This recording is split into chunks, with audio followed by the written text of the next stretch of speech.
सर्वेभ्यः नमो नमः। नवमी कक्षायाः स्टेट बोर्ड कृते एतत् नियुक्तं पुस्तकं वर्तते। तस्मिन् पुस्तके प्रथमः पाठः आगतः सुष्ठु गृहीतः चोरः। चोराला खूप चांगल्या प्रकारे पकडलं या संदर्भातला पाठ आज आपण पाहणार आहोत। कुठलाही पाठ म्हणलं की त्याची प्रस्तावना, त्या पाठातील संधी विग्रह, त्या पाठातील प्रत्येक शब्दांचा अर्थ, वाक्यांचा अर्थ, त्या पाठाखाली आलेला भाषाभ्यास अतिशय व्यवस्थितरित्या समजून घेणं हे आपलं कर्तव्य असतं। त्या दृष्टिकोनातून आपल्या समोर अर्थासहित शब्दांच्या वाक्यासहित अर्थ आपण आता समजून घेतोय। शारदा संस्कृत क्लासेस यूट्यूब चॅनलमध्ये सहर्ष स्वागत।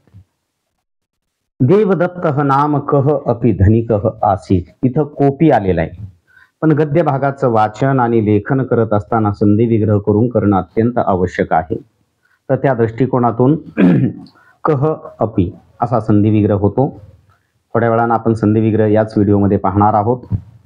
आता फक्त तोंडी समजून घेऊया। देवदत्त नावाचा कोणीतरी श्रीमंत माणूस होता।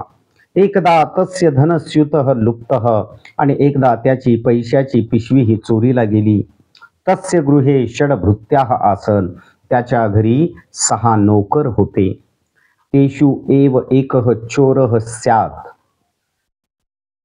त्यांच्यापैकीच एक जण चोर असेल इति तस्य मतम, अशा प्रकारे त्याचं मत होतं। चौरम ग्रहीतुम सह वीरबलम साहाय्यम अयाचत, आणि चोराला पकडण्यासाठी त्याने वीरबलाची मदत मागितली। वीरबलः अवदत, वीरबलाने म्हटलं, मित्र, अरे मित्रा, अद्य सायंकाले तव सर्वान भृत्यान मम गृहं प्रेषय इति, आज संध्याकाळी तुझ्या सर्व नोकरांना माझ्या घरी पाठव। यथा निश्चितं सर्वे सेवकाः वीरबलस्य गृहं आगताः, ठरल्यानुसार सर्व सेवक वीरबलाच्या घरी आले। आगत वीरबलेन पूर्वम एव सर्वेषां कृते समान उन्नतयः यष्टिकाः आडिताः, आणि वीरबलाने अगोदरच सर्वांसाठी समान उंचीच्या काठ्या आणल्या होत्या।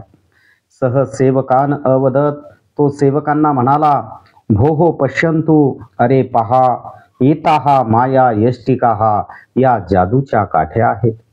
तासु एकाम एष्टिकां स्वीकृत्य सर्वैः देवदत्तस्य गृहं गंतव्यम, त्या सर्व काठ्यांपैकी एक काठी घेऊन आपण सर्वांनी देवदत्ताच्या घरी जायचं आहे किंवा जावे। श्वः प्रभाते पुनः आगंतव्यम, आणि उद्या सकाळी पुन्हा परत यावं। येन केन अपि धनस्युतः चोरितः स्यात्, आणि ज्याने कोणीही पैशाची पिशवी चोरली असेल तस्य यष्टिका अंगुली मात्रम दीर्घा भविष्यती, आणि त्याची काठी बोटभर लांब होणार आहे। रात्रो सर्वे भृत्याः सुखेन निद्राम अकुर्वन् ऋते एकस्मात्, रात्री सर्व नोकर सुखाने आनंदाने एकाला सोडून झोपी गेले। सह अचिंतय, त्याने विचार केला, श्वः प्रातः मम चौर्यं प्रकटितं भवेत्, उद्या सकाळी माझी चोरी उघड होईल। अतः अहम अधुना एव मम यष्टिकाम अंगुलीमात्रम कर्तयामि, म्हणून मी आताच माझी काठी बोटभर कापतो, कमी करतो। इति चिंतयित्वा तथा कृत्वा सह सुखेन सुप्तः, अशा प्रकारचा त्यानं विचार केला आणि तशा प्रकारची कृती करून म्हणजेच ती काठी बोटभर कापून तो सुखाने आनंदाने झोपी गेला। अन्य उद्युः लघु यष्टिकां दृष्ट्वा एव, आणि दुसऱ्याच दिवशी ती लहान काठी पाहूनच, दृष्ट्वा एव म्हणजेच दृष्ट्वा म्हणजे पाहूनच, वीरबलेन चौरः सम्यक ज्ञातः गृहीतः च, वीरबलाने खूप चांगल्या प्रकारे चोराला ओळखलं आणि पकडलं। अपराधी भृत्यः वीरबलस्य पादयोः पतित्वा, आणि तो अपराधी असणारा नोकर वीरबलाच्या पाया पडून स्वस्य अपराधम अंगीकृतवान, स्वतःचा अपराध, स्वतःची चूक, स्वतःचा गुन्हा त्याने कबूल केला, मान्य केला। धनस्युतम च प्रत्यर्पितवान, प्रति अर्पितवान, आणि पैशाची पिशवी सुद्धा त्याने काय केली, परत केली. आता या पाठाशी संबंधित भाषांतर आपण पाहणार आहोत. व्हिडिओची साईज जास्त मोठी होऊ नये या उद्देशानं थोडंसं स्पीडनं सांगण्याचा प्रयत्न केलेला आहे, पण अतिशय व्यवस्थितरित्या ऑफलाईन असेल किंवा ऑनलाईन असेल त्या माध्यमानं आम्ही विद्यार्थ्यांकडनं पाठांतर असेल, लेखन असेल ह्या गोष्टी करून घेत असतो आणि आलेला प्रत्येक विद्यार्थी एन केन माध्यमाने आउट ऑफ पर्यंत मार्क्स मिळवतो याचा आम्हाला सर्वस्वी अभिमान वाटतो. पहा, देवदत्त नावाचा कोणी एक श्रीमंत माणूस होता. एकदा त्याची पैशाची पिशवी हरवली. त्याच्या घरी 6 नोकर होते. त्यांच्यातीलच एक चोर असेल असे त्याचे मत होते. चोराला पकडण्यासाठी त्याने बीरबलाकडे मदत मागितली. बीरबल म्हणाला, अरे मित्रा, आज संध्याकाळी तुझ्या सर्व नोकरांना माझ्या घरी पाठव. ठरल्याप्रमाणे सर्व नोकर बीरबलाच्या घरी आले. बीरबलाने अगोदरच सर्वांच्यासाठी समान उंचीच्या काठ्या आणल्या होत्या. तो सेवकांना म्हणाला, पहा, या जादूच्या काठ्या आहेत.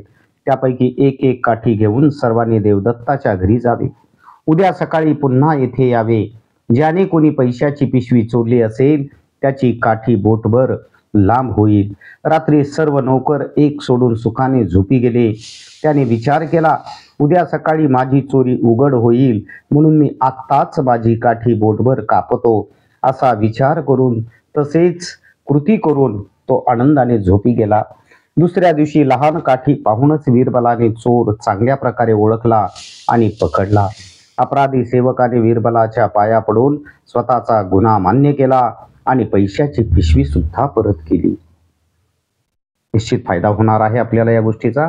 आता या पाठाचा भाषाभ्यास नेमका काय आहे या बाबतीत आपण पाहूया.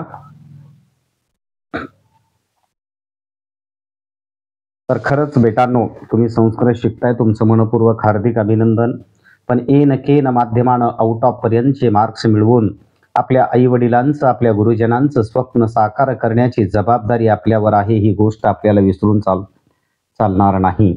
कारण योग्य वेळी योग्य मार्गदर्शन जर लाभलं तर व्यक्ती निश्चितपणे खूप प्रगती करू शकतो. म्हणून आपण मार्गदर्शन आपणाला छान भेटेल यासाठी प्रयत्न करणं अत्यंत आवश्यक आहे. हे चित्रपट पुनस्मारणम वगैरे झालेला भाग आहे. आता पहा, संधी विग्रह. कोपी, कह अधिक अपि, साह्यम अधिक अयाचत. हलंत मच्या पुढं अ आलं, पूर्ण म झालं, सहाय्य म याचत. गृहम अधिक आगताहा इज इक्वल टू गृह मागताहा. हलंत मच्या पुढं आ हा स्वर आला, त्या म मध्ये हलंत म मध्ये मिसळल्यानंतर मा झाला. पूर्वमेव, मे हलंत म प्लस ए, पूर्वम अधिक एव. समानोन्नतयः, समान अधिक उन्नतयः. पुनरागंतव्यम, रा हलंतर प्लस आ, हलंतरचा विसर्ग म्हणून पुनः अधिक आगंतव्यम. केनापि, केन अधिक अपि. निद्राम अधिक अकुर्वन. हलंत मच्या पुढं अ आलं, म पूर्ण झालं, निद्राम कुर्वन. प्रत्येक प्रश्नाची उत्तर अशीच का आली हे जोपर्यंत आपल्याला चांगल्या प्रकारे ज्ञात होत नाही तोपर्यंत ती भाषा किंवा तो विषय समजू शकत नाही. म्हणून समजून घेण्याचा प्रयत्न करा. नाही समजलं, आपल्या संपर्कात असणाऱ्यांना विचारा किंवा आम्हालाही आपण कधीही फोन करून विचारू शकता. यष्टिकाम अधिक अंगुली मात्रम. हलंत मच्या पुढं अ आलं, पूर्ण म झालं, यष्टिका मंगुली मात्रम. पण हे आपण लिहिल्यानंतर शब्द पुढं उभी दंडी द्यायची असते. पूर्णविराम, डॅश, कॉमा, गुणिले, इज इक्वल टू अशा चिन्हांच्या अगोदर अनुस्वार कधी नसतो, हलंत म असतो. म्हणून अंगुली मात्रम याचं त्रवर अनुस्वार न देता हलंत म केलेलं आहे. अन्यद्युः, अन्य अधिक उद्युः. दृष्ट्वेव, दृष्ट्वा अधिक एव. अपराधम अधिक अंगीकृतवान, अपराध मंगीकृतवान. प्रत्यर्पितवान, प्रति अधिक अर्पितवान. भाषाभ्यास. कस्य धनस्युतः लुप्तः. कोणाची पैशाची पिशवी चोरीला गेली? देवदत्ताची, देवदत्तस्य. गृहे कति भृत्याः आसन. घरामध्ये किती नोकर होते? 6, षड. वीरबलः कस्य मित्रम. वीरबल कोणाचा मित्र होता? तर त्या श्रीमंत माणसाचा म्हणून धनिकस्य. श्वः मम चौर्यं प्रकटितं भवेत, उद्या माझी चोरी उघड होईल अशी चिंता कोणाच्या मनात निर्माण झाली? नोकराच्या, दासस्य. कह कम वदती हे वाक्य लिहायचं असतं. पश्यंतु येतहा माया यष्टिकाहा, पहा या जादूच्या काठ्या आहेत. ज्यानं म्हटला त्याची प्रथमान, ज्याला म्हटला त्याची द्वितीय घ्यायची असते. म्हणून वीरबलानं नोकरांना म्हटलं, म्हणून वीरबलः भृत्यान ऑब्लिक सेवकान वदती. अरे मित्रा, आज संध्याकाळी तुझ्या सर्व नोकरांना माझ्या घरी पाठव. कोण म्हटलं? वीरबलानं म्हटलं. म्हणून वीरबलः देवदत्तम वदती. वदतीचं व हे व्यंजन आहे म्हणून त्याच्या अगोदर अनुस्वार दिलेला आहे. माध्यम भाषा उत्तरम लिखत वीरबलेन चौरः कथम गृहीतः. वीरबलाने चोराला कशा प्रकारे पकडलं. कमीत कमी 8 ते 10 ओळीमध्ये उत्तर या ठिकाणी असणं अपेक्षित आहे. एक सुरुवातीच्या 2 ओळी प्रस्तावना, शेवटच्या 2 ओळी सारांश रूप आणि मधल्या एक साधारणतः 7 ओळी आपणाला या प्रश्नाशी संदर्भात लिहायचं आहे. फक्त लिहित असताना एकच काळजी घ्यायचं, अनुनासिकांचा वापर करायचा नाही, अनुस्वारांचा वापर करायचा. मराठीमध्ये अनुस्वार महत्वाचा आहे आणि संस्कृतमध्ये अनुनासिक. त्यानंतर विशेषण विशेष संबंध हे आपल्याला जोडत असताना विशेषण म्हणजे काय तर नामाबद्दल किंवा सर्वनामाबद्दल विशेष माहिती सांगणाऱ्या शब्दाला विशेषण असं म्हटलं जातं. आणि विशेष्य म्हणजे काय तर नाम किंवा सर्वनाम. आणि विशेषणाचं सर्वात महत्वाचं वैशिष्ट्य म्हणजे त्यांना स्वतःची विभक्ती वचन लिंग नसतं. बालकः सुंदरः, बालिका सुंदरा किंवा बालिका सुंदरी आणि गृहम सुंदरम, सुंदरानी गृहानी, बालकस्य सुंदरस्य. समानोन्नतयः, समान उंचीच्या काय होत्या? काठ्या होत्या, यष्टिकाः. सर्व नोकरांना, सर्वान भृत्यान, लुप्तः धनस्युतः, गृहीतः चौरः. आणि स्तंभ मेलनम करत असताना बाण दाखवून डाव्या बाजूचं कोष्टक लिहायचं, बाण दाखवून उजव्या बाजूतील योग्य पर्याय लिहायचा असतो. समानार्थी लिहिताना इज इक्वल टू आणि विरोधार्थी लिहिताना गुणिलेचं चिन्ह वापरणं आवश्यक आहे. विरोधार्थी शब्दांच्या जोड्या. पूर्व म्हणजे अगोदर, काय म्हणजे नंतर, पश्चात. गताहा म्हणजे गेले, आगताहा आले. दीर्घा म्हणजे लांब, ऱ्हस्वा म्हणजे लहान किंवा आखूड. जागृतः म्हणजे जागी असलेला आणि झोपलेला म्हटलं तर सुप्तः. मृत्यः म्हणजे नोकर, स्वामी म्हणजे मालक. धनिकः म्हणजे श्रीमंत मनुष्य आणि दरिद्रः म्हणजे गरीब.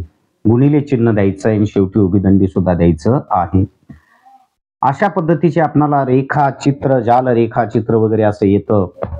त्यावेळेस काळजीपूर्वक पेनच रेखाटायचं असतं.